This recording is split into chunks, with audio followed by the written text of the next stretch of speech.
وگرنہ یہ آپ اس کو واپس کریں جو بھی آپ نے کیا۔ حکومت نے اس بات کو تسلیم کر لیا کہ ووٹرز لسٹ جو ہے وہ نادرا نہیں مینٹین کرے گی، نہیں بنائے گی، وہ الیکشن کمیشن کا کام ہے۔ پھر دوسری انہوں نے یہ بات کہی کہ جو حلقہ بندیاں ہیں یہ الیکشن کمیشن کا یہ ان کا سکوپ ہے، یہ ان کا پریروگیٹو ہے، اور جو حلقہ بندی ہوگی یہ نمبر آف ووٹس کی بنیاد پر نہیں ہوگی، یہ جو پاپولیشن ہے اس کی بنیاد پر ہوگی۔ تو حکومت نے اس شرط کو بھی مان لیا، حکومت نے کہا بالکل ٹھیک ہے، اور یہ فیصلہ کیا گیا کہ جو یہ کمیٹی میں بھیجا جائے گا بل جو ہے، اور وہاں سے یہ امینڈمنٹس کے ساتھ آئے گا تو اس کو جو پارلیمنٹ ہے وہ اپروو کر لے گی۔ اب دوسری بات جس پر جو اپوزیشن جس پر چیف الیکشن کمیشنر نے بڑا سٹریس کیا وہ تھا use of electronic voting machine. Government نے کہا جی ہم آپ کو پریزنٹیشن بھی دیتے ہیں اور آپ اس کی ٹیسٹنگ بھی کر لیں، اگر آپ مطمئن ہوں تو پھر اس کو اپروو کر دیجیے گا، اگر آپ مطمئن نہیں ہوں گے تو اسے آپ رہنے دیجیے گا۔ تو الیکشن کمیشن نے اصولی طور پر یہ جو موقف تھا حکومت کا اس کو تسلیم کر لیا کہ جو آنے والے ضمنی انتخابات ہیں ان میں الیکٹرانک ووٹنگ مشین استعمال کی جائے گی، ووٹس کو ٹیسٹ کیا جائے گا، اور اگر یہ ٹھیک ہوا تو اس کو ہم پرماننٹ فیچر جو ہے وہ بنا دیں گے۔ تو یہ بہت بڑی کامیابی تھی چیف الیکشن کمیشنر کی کہ انہوں نے اس کو کر لیا۔ اب دوسری جو لیکن اگر الیکٹرانک ووٹنگ مشین کا مطالبہ الیکشن کمیشن مان گیا تو اس کا مطلب ہے کہ اپوزیشن جو ہے جو یہ ڈیمانڈ کر رہی تھی کہ الیکٹرانک ووٹنگ مشین ایک ڈھکوسلا ہے، ایک سٹنٹ ہے، بڑے مہذب ممالک میں بھی یہ کامیاب نہیں ہو سکی، وہاں پر بھی پھڈا پڑتا رہا ہے، تو وہ جو مطالبہ تھا الیکشن کمیشن نے مان کر اپنے آپ کو انہوں نے ڈسٹنس کر لیا اپوزیشن سے۔ پھر دوسرا جو کچھ تبدیلیاں بھی ہوئی ہیں قانونی طور پر وہاں پر، یعنی انتظامی طور پر نذیر اختر صاحب جو سیکرٹری الیکشن کمیشن تھے ان کو وہاں سے فارغ کر دیا گیا،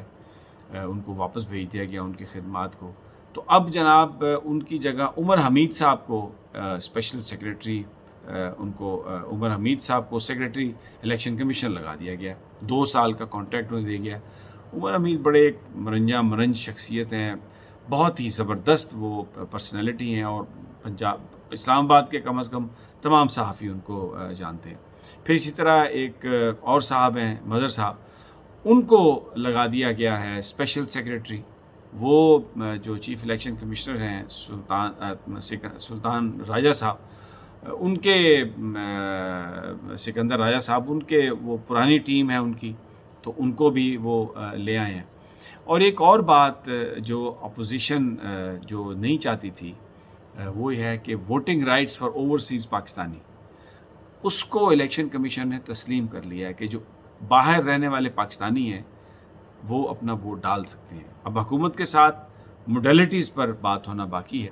کہ وہ کس طرح سے ووٹ ڈالیں گے، کیسے ان کے ووٹ ڈالیں گے۔ تو آج جو واقعہ ہوا ہے، جو الیکشن کمیشن اور حکومت کے درمیان جو چیزیں طے پائی ہیں، اس سے اپوزیشن اپنا منہ تکتی رہ گئی ہے، اور اپوزیشن ٹوٹلی آؤٹ ہو گئی ہے۔ اور اس کی ایک بنیادی وجہ جو بتائی جاتی ہے وہ یہ ہے کہ شہباز شریف صاحب جو اس سارے معاملے کو لیڈ کر رہے تھے، جب ان کی اپنی جماعت سے یہ میسیجز گئے ہیں کہ ان کے بھائی صاحب بھی ان پر پورا اعتماد نہیں کرتے، اور ان کی جو صاحبزادی ہیں مریم نواز صاحبہ، وہ تو جو بھی شہباز شریف صاحب نے کوشش کی ہے ریکنسیلیشن کی، اس کو ملیا میٹ کرنے پر تلی ہوئی ہیں۔ اور آج کشمیر کے اندر جو مظفر آباد میں انہوں نے تقریر کی، جہاں پر ووٹ کو عزت دو کا پرانا نعرہ، اور اس کے بعد جس طریقے سے انہوں نے درگت بنائی ہے عمران خان کے حوالے سے جو بیان دیے ہیں، ہر چیز پر چور، بجلی چور، آٹا چور، سیمنٹ چور، ملک چور، کشمیر چور، وہ جو چور چور کی گردان لگائی ہے، تو وہ جو ساری ریکنسیلیشن کی کوشش تھی شہباز شریف صاحب کی، اور اس میں عمران خان صاحب کو بھی ہم نے دیکھا کہ جو آخری ان کی تقریر تھی قومی اسمبلی میں، اس میں انہوں نے بڑا ریسٹرین شو کیا، اور کسی کو بھی چور نہیں کہا اپوزیشن والے کو، کیونکہ اپوزیشن کا اعتراض ہی یہ تھا۔ اپوزیشن یہ کہتی تھی کہ ہم تقریر بھی کرنے دیں گے عمران صاحب کو، ان کی سنیں گے بھی تقریر، خود بھی آرام سے بیٹھیں گے، اگر وہ جس طرح ہمیں چور چور کہتے ہیں اگر وہ اس طرح سے ہمیں چور چور نہ کہیں. اور یہ مسلم لیگ نون کے بہت سارے قائدین، آپ کو یاد ہوگا خواجہ سعد رفیق صاحب بھی اپنی پریس کانفرنس میں یہ بات کر چکے کہ ہمیں اگر یہ چور چور کہیں گے تو ہم کیسے ان کو ٹالریٹ کریں گے. تو عمران خان صاحب نے اس کو ٹالریٹ کیا، اور یہ شہباز شریف صاحب کی ایفرٹ تھی کہ جس میں یہ معاملات کچھ طے پائے. لیکن اب مریم صاحبہ نے مظفر آباد میں جا کر جس طریقے سے نعرہ لگایا اور عمران خان کو ہر طرح کا چور کہا ہے، بجلی چور، پتہ نہیں آٹا چور، چینی چور، سب چیزوں کی جو چوری ہے اس میں گردان لگائی انہوں نے، اور ان کو الزام ٹھہرا دیا جناب عمران خان صاحب کے اوپر. تو اس واقعے نے آج جو ایک ریکنسیلیشن حکومت اور اپوزیشن کے درمیان ہوئی تھی کہ جو الیکٹرل ریفارمز اور جو دوسرے معاملات ہیں جیسے نیب لا ہے اور دوسری چیزیں ہیں، ان پر ایک کنسنسس کریٹ ہو جائے گا، وہ اب مشکل ہوتا ہوا نظر آ رہا ہے. جو جاننے والے ہیں انسائیڈرز وہ کہتے ہیں کہ نواز شریف صاحب فون کر کے ایم این ایز کو یہ کہتے ہیں کہ شہباز کی بڑی خدمات ہیں اور آنے والے وقتوں میں ان خدمات کے نتیجے میں شہباز شریف ہی وزیر اعظم بنیں گے اگر مسلم لیگ نون جیتتی ہے. دوسری جانب اپنی بیٹی کو وہ آگے کرتے ہیں اور کہتے ہیں کہ اس نے جانا ہے، ہر انتخابی کیمپین میں جانا ہے، ہر جلسے میں جانا ہے، اور ان کے ذریعے وہ شہباز شریف صاحب کے اوپر الزامات بھی لگواتی ہیں، ان پر کرٹیسائز بھی کرواتے ہیں اور ایک میسیج دیتے ہیں کہ شہباز شریف سے دور ہو جائیں. تو یہ بڑی ایک دوغلانہ قسم کی اس وقت پالیٹکس چل رہی ہے. اس کی وجہ سے شہباز شریف صاحب جو چیف الیکشن کمشنر کے ساتھ مل کر کرنا چاہتے تھے، اپنی کمزوری کی وجہ سے وہ نہیں اس کو کر پائے، اور بالکل اس وقت جو ہیں وہ ارریلیونٹ ہو گئے ہیں. اس خاص طور پر کشمیر کے الیکشن میں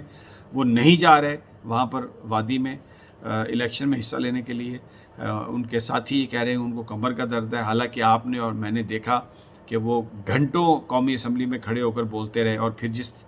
روبست طریقے سے انہوں نے لاہور کے اور دورے کیے ہیں، اور بالکل انہیں کسی طرح کی بھی کمر کی درد کی شکایت نہیں ہوئی. لیکن اب یہ کہہ رہی ہے اپوزیشن کہ انہیں کمر درد کی شکایت ہے. اور مریم صاحبہ جو ہیں وہ ایک کے بعد دوسرا جلسہ، دوسرے کے بعد تیسرا جلسہ، اس میں وہ ووٹ کو عزت دو کا نعرہ لگا رہی ہیں. اس میں وہ جو عمران خان ہیں ان کے ساتھ جو ایک سینس کریٹ ہو رہی تھی، ایک گڈ ول کہ جس میں ایک دوسرے کو چور چور کہنے سے اجتناب کرنا تھا، وہ انہوں نے آج جس طریقے سے بات کی ہے، بہت ہی یہ مشکل لگتا ہے کہ تحریک انصاف کی طرف سے اس کو ریسیپروکیٹ نہ کیا جائے اور یہی لینگویج نون لیگ کے بارے میں استعمال نہ کی جائے. تو وہ جو ایک ٹروس تھا، ریکنسیلیشن تھی، آپس میں گفتگو کرنے کی بات تھی، وہ آج ساری کی ساری ختم. اور لیٹس سی کیسے چیزیں انفولڈ ہوتی ہیں. مجھے اجازت دیں، اگلی ویڈیو تک انشاءاللہ آپ سے جلد ملاقات ہوتی ہے. اللہ نگہبان.